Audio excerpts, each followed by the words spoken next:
தேவன் நம்மிடத்துல என்ன எதிர்பார்க்கிறார் என்றால் ஒரு நல்ல ஒரு உறவையாக்க எதிர்பார்க்க. பழைய ஏற்பாட்டில் நம்ம ஆதியாகம புத்தகத்தில் வாசித்தா தேவனுக்கும் மனுஷனுக்கும் இருந்ததான உறவு அங்கே துண்டிக்கப்படுகிறது. இப்போ ஆண்டவர் புதிய ஏற்பாட்டில் இயேசு ஏன் இந்த பூமிக்கு வரணும், ஏன் இயேசு கிறிஸ்து இந்த பூமியில வந்து அடிக்கப்படணும், ரத்தம் சிந்தணும், எல்லாம் கொடுக்கணும்னு சொன்னா அந்த உறவுக்குள்ளாக மனுஷனை திரும்பவும் கொண்டு வர்றதுக்கு விரும்புகிறார். நம்ம எல்லாரும் அந்த அந்த உள்ளத்துல அதை ஸ்ட்ராங்காக நீங்கள் அதை அங்கீகரிக்கணும். ஏன் இயேசு இந்த உலகத்தில் வந்து ஜீவனை கொடுக்கணும், நம்ம மேல அவர் வைத்திருக்கிற அன்பை கண்டிப்பாக புரிந்து கொள்ள வேண்டும். அவருடைய அன்பு எவ்வளவு பெரியது என்பதை மனுக்குலம் புரிந்து கொள்ள வேண்டும் என்பதற்காக தான் தேவன் தன்னுடைய சொந்த குமாரனாக இயேசுவை நமக்கு அனுப்பி கொடுக்கிறார். முதலாவதாக இன்றைக்கு இந்த தலைமுறையில நம்ம பார்த்தா ஏன் நீங்க ரட்சிக்கப்படுறீங்கன்னு கேட்டா அவங்க சொல்லுவாங்க, எனக்கு பரலோகத்துக்கு போகணும் ஆகையினால நான் ரட்சிக்க. ஏன் நீங்க ஞானஸ்நானம் எடுக்கிறீங்க, எனக்கு பரலோகத்துக்கு போகணும் ஆகையினால நான் ஞானஸ்நானம் எடுக்க. இல்லன்னா ஐயோ ஆண்டவர் நரகத்துல தள்ளிடுவார் ஆகையினால நான் அதுக்கு பயந்து. ஏன் மனுஷன் பாவம் பண்றதுக்கு பயப்படுறான்? இங்க நம்ம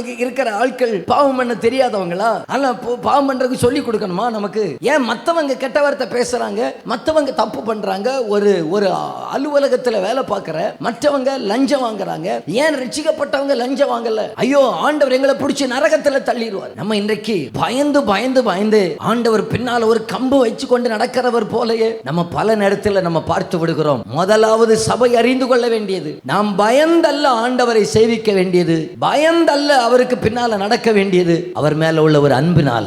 ஏன் நான் தப்பு பண்ணல, என்னை நேசிக்கிறவருக்கு அது பிடிக்காது ஆகையினால நான் தப்பு பண்ணல. ஏன் நான் ரட்சிக்கப்பட்டிருக்கிறேன், என்னை இவ்வளவாய் நேசிக்கிற ஒருவரை நான் என் வாழ்நாளில் இப்பொழுது நான் பார்க்கிறேன் ஆகையினால நான் அவரை சொந்த ரட்சகராக ஏற்றுக்கொண்டிருக்கிறேன்.